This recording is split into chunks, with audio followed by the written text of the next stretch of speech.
Hey everybody, I'm Mike McMahon, and you are watching Trekyards.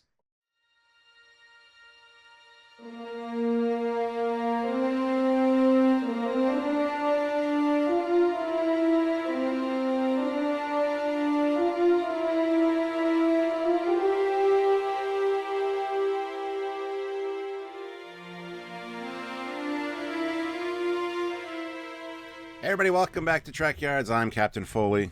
And I'm Commander Cochran. Stuart, where's your rank pips? Because I'm proving myself as a commander. I don't need to prove myself as anything. Everybody knows I'm Captain Foley. It's It's fine. an insurrection, you take the pips off and you lose your command. So, Are you saying that this review is much ado about Commander Cockings? I did this for my card, okay? So this is a brand new uniform. I would have done it last time, but I didn't have it yet. And why are you wearing this uniform? Just so people are aware. Because we get an old chap and a young chap, the same chap in this uniform. So, and it wasn't a flashback, it wasn't a dream, it wasn't a fictional universe. It was just exactly like the one with Bashir when he was in the old uniform. It was like that again, pretty much. By the way, spoilers, guys. This is our spoiler-filled review that we're going to be talking about this episode. So I really enjoyed it. Definitely one of my favorites of the season so far. I really like some of the new characters and just the way the whole thing played out. It felt very Star Trek like, with the birth or creation of a new creature at the end. So for me, yeah, this one is not as good as other ones, but not the worst one. It's pretty good. I don't think it quite clicked with me. Something about it, as in, like, it was missing one more element of really cool, but it was pretty good. I liked the Mariner stuff because it was more development of. I mean, it's the same story. We're just getting more and more bits of. It's not like it didn't grow so much more. It's become like in a video game, the fog of war is being lifted as we go. It's like, okay, it makes more sense, and that was interesting. And the Boimler stuff was definitely unexpected, which was great. And I appreciate that we didn't go dark Starfleet after all, because that could have been a big red flag. Although at the end we got a massive red flag. We'll talk about that later, which left me with a sour taste in my mouth to end the episode on. I liked seeing this uniform. The other ship was weird. Seeing the TAS character was fun. Yeah. Dojin. There you go. Yeah, lots of good stuff in this. And you pointed out the uniform. That character said that they had been on that ship, or he had at least, for months. So is this near the time of a uniform changeover, do you think? Because we saw the flashback with Mariner wearing a uniform, and then this guy had a uniform, said he was there for months. I don't think they were thinking about it that hard. And I also think that we know that you can have rollouts throughout the quadrant just because everywhere they've been to is in a uniform. I wouldn't think about that one too hard, and that's me saying that, and I'm also in the uniform, but it was just nice to see. I do wish, having you said that, I was looking at other people in the background if they were wearing a TNG or a Voyager.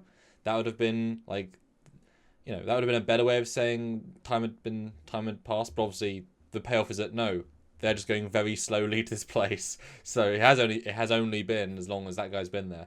Overall, I mean, like I said, I really enjoyed it. I preferred the A story better than the B story. So the A story being which in this one? Well, I think more the Boimler story obviously is the A story, even though it kind of intersects with the other one with the dog. The dog I can still consider the B story, even though they kind of in the middle kind of meet up. But yeah, the dog thing was interesting, especially when it turned into a cube. Dunk, dunk, dunk, dunk, dunk, dunk, dunk, dunk. And he's like, So anyway, yeah. No, that was. I thought that was really funny. I mean, the dog was a gentle joke throughout, and it builds upon itself. And the end payoff was pretty funny. Like, it wasn't nothing about it was laugh out loud, but it was interesting. Although I took it as the A plot is probably Boimler, the B plot is Mariner, and the C plot is the dog, because the dog is such a small part. I definitely wouldn't call it the B plot. But it was just kind of there. Although I will say we got a lot of things right in our prediction, more than normal. Completely, I was so thrilled, and the first scenes are them walking into the quarters, sitting down, and then bitching about a long mission or a long assignment and trying to go to sleep. That's why they're in uniform. I exactly spelled that out. I was just like, yes, because it made sense. So I appreciate that. No logic lost there, Huzzah! And you absolutely saw right at the last minute the fact the guy's in uniform, which was great. That kind of changed that dynamically. Right at the end there. I think we both guessed the transport would be right at the start. Again, they got it straight out of the way. It was definitely about as much dog as I was expecting. A little bit, It was more just to make sure Tendi was there so Rutherford had a friend. Really, just someone to talk to and be less lonely. And I guess just give her something to do. Really, I guess more than anything else. So it definitely wasn't her episode, which was sad because it kind of should have been. At least we did get some Doctor.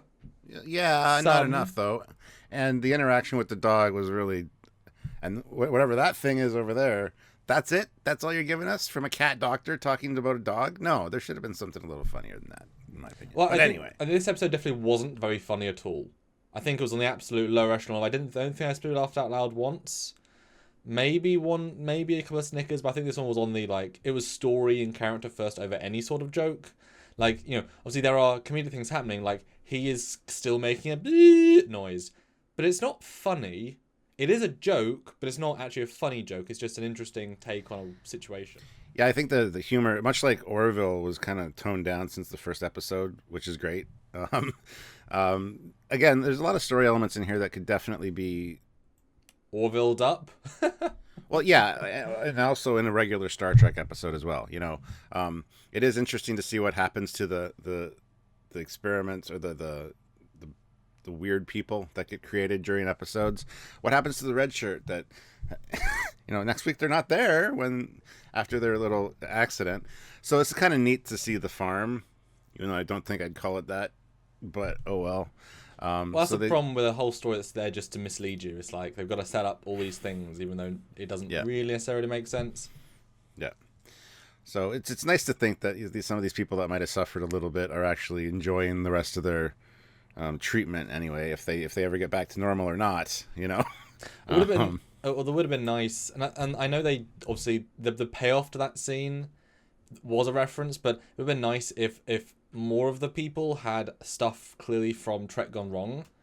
It's like all of them were just like, it's a thing. Obviously, we had the Pike reference, which is very full on. It should have been. It would be fine if it was the same makeup, different chair. That was kind of like, oh, I guess just the standard issue Pike chair they haven't updated in 200 years. Fine. I liked the Warp 10 creature. That was funny. That made me laugh out loud. And Dennis. Anthony, okay. That was good. I liked that. I know it's a bit much then to say, can everyone else be recognisable things? But I'm looking at a picture, there's like an orc guy, there's a whistle, there's a dude with a face in his chest. Like, none of that means anything to me, and it just looks like a generic cartoon. It would have been nice to have maybe a Tuvix-style character. Like, just other things. I don't know what, but that would have been a great time to see, you know, yes, these things get repeated, because otherwise they're just noise. Yeah, but it makes you wonder what happened to these other people. I mean, the one person's got a head like a crescent moon, and you got the person with the floating bits beside their head. It's like, what the hell happened there? The Endosian Doctor and the ship, the Ostler, interesting ship, but it's an NX class. So why is it an experimental ship? And do they not have lights? I love how he says later, well, we should turn on the lights, make it less scary. I mean, that's a problem with it. It's all one big joke. Would have been nice then if at the end he'd said turn the lights and it actually clicked and all the lights turned on. It looked like a beautiful Federation starship. Like, all the details were lost because, the lights aren't on. Or they could have said, maybe everyone's eyes are too sensitive. Would have been an easy way of, one guy can't see in the lights. They're all from the Mirror Universe, like Lorca? Yeah! That's a Warp 10 salamander from the Mirror Universe, Stuart. Very important creature. Yeah, I mean, I just thank the great koala in the sky, that that it was ended on the Federation note. Because you can have all the scary shit you want, as long as it ends on the correct moral and correct... Oh, sorry guys, I don't think... because he's an alien, he's allowed to say, well, I mean, for me, this lighting is normal. And he had a whole rack of phaser rifles. So first time you see the phaser rifle. And first mention of Division 14. A lot of people were calling it Section 14 last night during my first reaction review. It wasn't Section 14, it was Division 14. So it's worth pointing that out as well. And what do you think you finally got your TS character? You predict him from minute one. What do you think?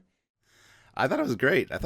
Although his center hand appears to be a left hand for some reason, just the way it's oriented. It's like, why would they do that?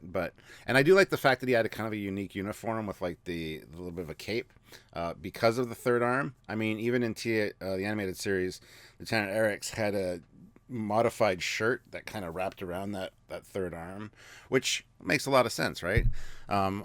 Although We didn't get to see a whole lot of him, and we didn't get a lot of his backstory. Interestingly enough, though, the person that voiced him was Shrax, the guy that voices Shrax in the show. And this was interesting because obviously, if you don't know about animated series, this guy is just an alien. If you do, he's this alien.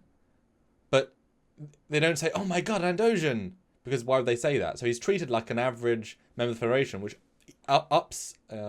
raises up what they mean in the canon to, oh yeah, one of us. And yeah, I thought the cape thing was fun. I mean, come on. They come out of a purple vortex in a non-Starfleet looking ship with black and red corridors. Of course, it's in a weird uniform. This is a special division, so I was absolutely fine with that. I mean, it's basically like a Section 31 in the sense of like a super off kilter to the left. Like, oh yeah, this is so not what we normally see. What, unlike other things where you want the reference to be King, I like the fact that he was just there. You know, he was just a part of the universe. I did quite like his evil laugh at the end, and everyone's like, it's just how I laugh. What? I'm sorry. You know, it's just, that's nice. You know, it's. Well, let's talk about the visiting captain. Now, when I heard that, I was like excited because it's like, oh, we have a visiting captain coming. Ooh, it could be anybody. Anybody could come in and fill in that role, and I was thinking this is going to be one of our guests, like Jericho. Well, she mentions Jellicoe, which I thought was great. But no, we get somebody that went to the academy with Mariner and is a captain now, which tells you how long. It's probably been about 10 years or more since she's been in the academy. Ooh, no, I'd say more like 25. I mean, captains get captain in their 30s. I mean, Kirk was the youngest captain. This is after the Dominion War, though. They'd be pushing people through pretty quick. But late 20s is such a young age. I mean, well, we've already established that Mariner's probably mid-30s. I mean, the actress that plays her is 37, and she looks like she's 20. Like, she's gorgeous. So I assume her character is pretty much the same thing. And I think she's at least 10 years older than Boimler. Just Boimler doesn't know it. Boimler refers to them as being roughly the same age. But we've had this discussion. We don't really know her age. And I think that was a big red herring of just mystique about. I mean, the whole character is meant to be, wait, you've done what? And obviously, if you give her 10 more years in the service, if not more, those things are accounted for. But yeah, clearly now, undisputably, much, much, much older than Boimler. But like we've said before, when you have that much medical technology, a 20 looks no different to a 30, obviously, unless they want to. But you could easily have, you know, just the best skin regimen. Okay, yeah, you look like you're 20 to you're 40. It should be no problem. You know, it's pretty clear that the other lady has quite a thing for Mariner. I thought that was going to happen, but I don't think that's the case. I think it was so underdone. Like it was only in one scene, then it was left alone.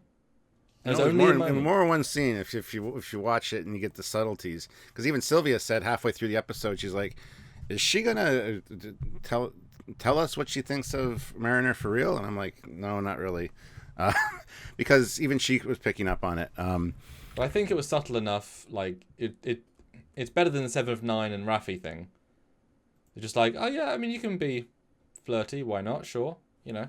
Well, yeah, I think there's a lot more there. Like she definitely wants. She finds Mariner super attractive and wants to. Anyway, that's neither here nor there. I thought their relationship was interesting. First of all, the fact that she, as an acting captain or as a guest captain, whatever you want to call it, can make anybody her first officer, even an ensign. And not her own crew. How insulting is that? Yeah, I know. I thought that was a little odd, but oh well. And yeah, Mariner agrees. Like, oh, you're just kidding. Oh, you're serious. Awesome. And then once she gets the hug, it's like, oh shit, what did I just agree to? I don't want to rank up. And I love the whole conversation about ranking up later. I just want to do my job and not be forced or asked to rank up all the time. Why can't I just be the best ensign I can be? I thought that was fantastic. And then at the end, to cap it all off, if I was going to rank up for anybody, it would be for you. So I thought that was nice as well. But her acting like an idiot was really confusing me because I'm like, maybe she's just not as competent as we thought she was, or just the presence of her friend there was, distracting her. But it turns out it was all just a ploy so she wouldn't get offered a position on the Oakland, the other ship. Well, it works on multiple levels, which is nice. You can take it as... Because there's a reason Mariner's been demoted, and she has shown that she's both very, very clever and also sort of stupid at times. So it could play as she just makes bad choices. She doesn't take things responsibly. And that, like I don't see her when she's on the bridge and she doesn't do the orders. She's genuinely not listening. She's not actively not listening. She's just not thinking about it because she's not used to being a captain. So that is her being incompetent in the rank. But then later on, she makes choices that are bad. So it's a nice balance of, she's not thinking about being this rank, so she's so ill-equipped now. If she applied herself, she could be, but she's not going to apply herself. And I'm thinking that captain's meant to be a British actor, as in the accent, because it's a weird accent. Meant to be British? We looked it up last night. She was actually born in Switzerland, educated in England, and lived somewhere else. So the accent's kind of a mix of a lot of things. And yeah, she's a super sexy character, though, I gotta say. for a cartoon character, I was, it's all right. The accent really works, and she's a good looking lady, I gotta say. Good looking pixels. And I also appreciate that the Vulcan was Jennifer Hale, who plays the female Captain Shepard in Mass Effect, or Commander Shepard. So that's actually quite a big get for quite a small role. Although that kind of implies it might come back. Again, season 2 gives the opportunity to bring anyone back. But the captain was pretty good. I liked the idea that she's actually a sub-captain, that she's not actually she is a captain, but she's not a captain that actually has her own ship and does her own thing so much as she does jobs that need doing. Because she's young, she feels like a young and fresh, like she was surprised she was promoted. So I get the sense she was one of those like, welcome to captain, we have 12 assignments for you, but you don't get a ship yet. Do you know what I mean? Oh, I got the feeling she was captain of the Oakland, and she was just taking some time off from that ship to help out here. Because they do mention the Oakland a few times. Could be, I don't know. Durga, the Vulcan, there is kind of a weird jealousy factor going on between, I don't know if it's just for attention of the captain or attention of, like I said earlier, it's like maybe some kind of romantic thing going on. But the three of them, there's like this love triangle thing and this kind of attack back and forth, which I thought was interesting. Very subtle, but interesting. I just took it as more as, Captain, you've brought me here from my ship. I'm a higher rank. I've been your chief officer. Come on.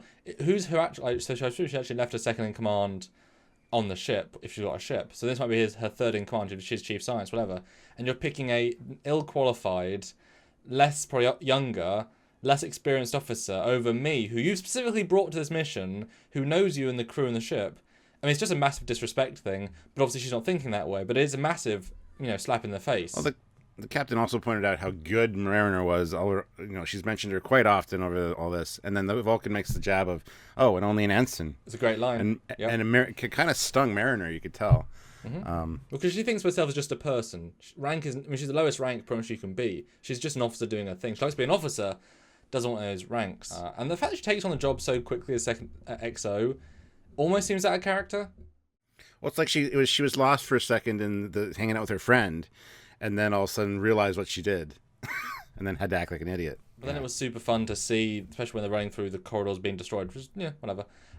But she's all like, well, it used to be fun. It's like, well, yeah, before I have responsibility of, a captain and crew, this is why I'm here. And she's like, well, you're boring now. Like, you see the perspective is she just wants to be out, do cool things. And most people want to get more responsibility, have more say, have more, do more, achieve more, be the guy that finds a planet, be the guy the girl that solves this issue. Mariner just wants to be there, Well, it's a total swap around, because even the other captain, Ramses, she says, at the academy, we thought you'd be the first one to make captain. You were always the highest scores. You kept us all on track, whatever. And she goes, and then Mariner turns it and says, yeah, but you were the one that always did what you wanted to do. So now their roles are completely reversed to what they were in the academy. Mariner is the one that does whatever the hell she wants to do now, and the other girl's focused on being a captain, and following the rules. And actually, it kind of makes you appreciate the mum more, in a sense, because her daughter is the worst disappointment imaginable. If you think about it, like, she was getting reports, I'm sure, at the academy from her daughter getting the best results, and all of her class she hears on, Spacebook that her friends are being promoted around her, and she's an ensign on her backwards ship. Like, she's not got a good ship either. Her career is obviously captain, but not high captain. And her daughter's basically wasting her life. Like, you can see why there's resentment, just because you are doing everything wrong, Mariner. And now you see that contrast of, someone you knew has done great. But as you said, Dominion War killed a lot of captains. They need to promote people. No offense to her, I doubt she's the cream of the crop. She's probably great, but if this was TNG, early TNG, she probably wouldn't be captain yet. No offense to her, just she doesn't seem that experienced. But that's okay. The one thing I really liked was the whole story about the four Borg and how they got out of that situation. Yeah. And the one thing people don't tell you is that Borg smell like dirt, or like trash bags. And I bet you that's a behind-the-scenes reference, because I'm sure all that rubber and plastic they used for the Borg had that a particular smell. And I would love to talk to Doug Drexler or Rick Sternbach about about what those uniforms smelt like as the Borg, because I bet you that's an inside joke. Whereas the previous scene with the Borg as a train simulation, it makes them seem like nothings. 4 Borg? 4? Like, that re-ramps them up to, 4. 1 can destroy a ship. 4 is, that was great. That was nice. They gave him the appropriate level of respect. Especially given, Janeway killed 1 billion Borg in the last episode. And that's the last time we saw them. But speaking of, we get, we actually get quite a lot of... See, this episode for me, I think why it doesn't connect as well is because we get a lot of small stories and wrapped up. Because we get this whole sequence of Mariner on the planet with the Bog stuff, which I liked the fact that she saw it. But it's like a small scene, great, done, move on. Small scene, great, cool, move on. There wasn't the same depth, but I liked seeing all the proceduralness. But there wasn't that one scene of ooh, amazing. I think why, like if the Ship of Freaks had been more diverse, like even some Klingons and some really unique, like that was a chance to be really unique with it, and they were just not in a very recognizable way. I think I would have connected more with it, etc. etc. But I kind of like the Bog thing. I instantly clocked the Trekyards being left on the ship. I think you're meant to right in frame. It's not like a oh my god, but I clocked them. I didn't. Okay. So. But then why would like the way Mariner walks off the wrong direction, like she plays as if she genuinely made a mistake. So she does making real mistakes along with I'm trying to mess up. So it's a very weird balance where I think she's so used to being not good that she's lost all of the edge she used to have. So it's a great combination of she's actually worse than she's ever been, and then she's trying to be less good. Or at least she's just not trying hard. Because even the bit at the end where she's trying, all she's doing is running and kicking. There's no actual intelligence needed. She's just being herself, but trying. So if you were trying to fight me as if she's the best officer ever, this episode shows she really isn't. She really, really isn't, which is good. I mean, the one thing that might point to that is the fact she says, we got to get back to the bridge because that's where we beamed in. Chances are we might be able to beam out from there. And that's when the other captain's like, where was this Mariner for the rest of this mission? But I think that's, again, stupid logic. That's where we beamed in so we can beam out from there. And not necessarily the case, but okay. I think part of it more is just she's being assertive now. Like, because captains don't want to make all the choices. Have you seen all the captains? So, she made a choice, boom, go, was more what I got from that, rather than it being just specifically a good idea. I guess we'll say briefly here, yes, they get a bridge window, and it cracks, and it's terrible, and it really left a sour taste in my mouth, because Star Trek Lower Decks, you know better, Mike McMahon, you know better, and this is, it might be making a joke of bridge windows, because this scene exactly shows why bridge windows are a bad thing. If you didn't have a bridge window, this wouldn't happen. You had a bridge window, this happened. Like, it cracked and people fall out. That's exactly why you shouldn't have them. So maybe it's poking fun of them, but you included it. So massive point loss for that. What do you think, Stuart? Yeah, I mean, it's a stupid thing, and I hope it's Mike McMahon kind of poking fun at it, but still. But I can't imagine it was his idea. Someone on the higher echelons got him to put it in, and he didn't notice, sort of thing. I'm going to give him benefit of the doubt there. And then the birth of this creature. Do you think it's a far point alien or something similar? And using the starship for procreation was interesting. The fact that it, at the end, when it left, it still had the bits of the ship kind of like floating near it or attached to it. I thought that was kind of neat. I mean, any thoughts? We didn't really mention the A stories. You mentioned it, the Boimler being out of phase. I mentioned it once at the beginning. You haven't really talked. What do you think about that? That was kind of dumb, personally, especially with the hum the whole time. I'm glad that they got rid of that because that was really getting annoying watching it. I think it's a dumb idea, but Rutherford does point out it's like you're out by 1 millicochrane. Well, it's cosmetic. It's only cosmetic because your skin is just not quite in yet. Yeah, and it's got that last little hum of the transporter, which is very irritating. Your particles are vibrating. Yeah. I thought it was kind of stupid, honestly. That's why I haven't mentioned it. It's one of the things I really didn't enjoy about the episode, but it's kind of the impetus to get the whole thing kicked off. So. And it is just as stupid as Barclay seeing a floating, creature monster thing. I mean, that's just as stupid. But there's a reason for it. There's a reason for it here. So it is, and it is just a very slight, unusual situation that we never see before. And the fact that he takes them directly to the farm tells us that this thing is like, oh, wow, this is well beyond our medical science to fix. We have no idea what to do. We'll send it to specialists, which never happens in Star Trek because they invented it for this episode. But that shows how, like, oh, yeah. When the whole crew gets beamed over, they're like, it's cosmetic. Woohoo! Yeah. So I thought it was, I actually kind of liked it was taken as little seriously as it was. Like, he's just really absurdly one thing, but he's not going to phase through walls. He has no special powers. He just happens to be 99.99% rematerialized, and that final 0.1% is real important. So yeah, I actually was fine with it. One thing I did like, though, because it was so stupid and so small, and it's the last thing I'll mention, is that the way we get rid of the bridge crew on this super secret, amazing, tactical farming expedition where we must plant the sap when we're ready. And they take what was the idea behind that? Like, it's such a stupid non-idea. I love it.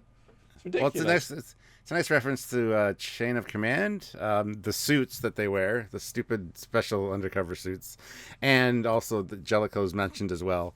So 2 little Chain of Command references there. But she takes it so seriously, and you can tell at the end, like the guy, the Strax has no, like, he wishes he was just in his pajamas because there's no reason for any of this. Yeah, Strax was just in the background yawning, and Ransom was doing curls with a barbell.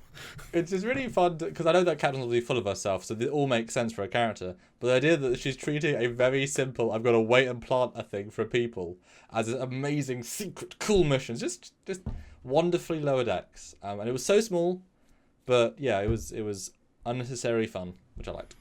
Yeah, when I first saw scene with them wearing the special uniforms, I'm like, oh, this is gonna get into the Romulan thing with Tendi and stuff. No, it doesn't.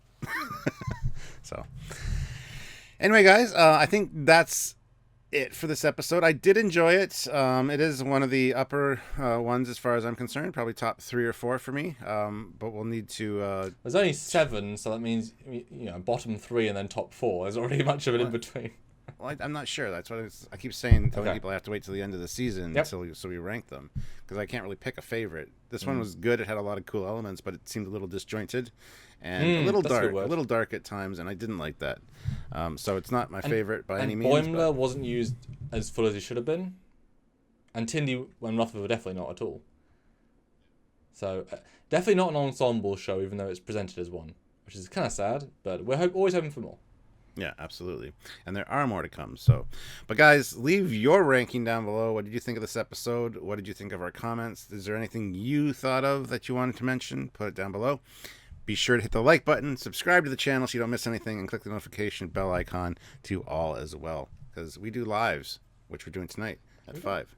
And what do you think of my uniform? Put a like in. It's brand new. Going to be used very soon in a project. But yeah. Hey, I would have used this for the last time they appeared in Flashback, but didn't have it yet. So it's breaking news uniform, and I just had. You got it the next day or something, didn't you? Yeah, it was in the post pretty much the next day. Yeah. Yeah. So. But happy to see it this week. I was like, oh, I get, and surprise Stuart. But joining, as you said, Stuart, tonight live will be great, scene by scene, because this episode is really a scene by scene sort of review situation. There's a lot individual in this episode, and our other small reviews or other small discussions throughout the week. Tune in, and obviously Discovery's coming soon, Mandalorian's coming soon. Check out for that. Subscribe, really important. Bell notification, even more important. Patreon if you can. Join the channel if you can, and Super Chat is always great in these review lives because we hear directly from you. So if you can, please do. If you can't, just like and say hi. That's right. So until next time, guys, I'm Captain Foley. And I'm actually Commander Kongs. See you later. Bye, guys.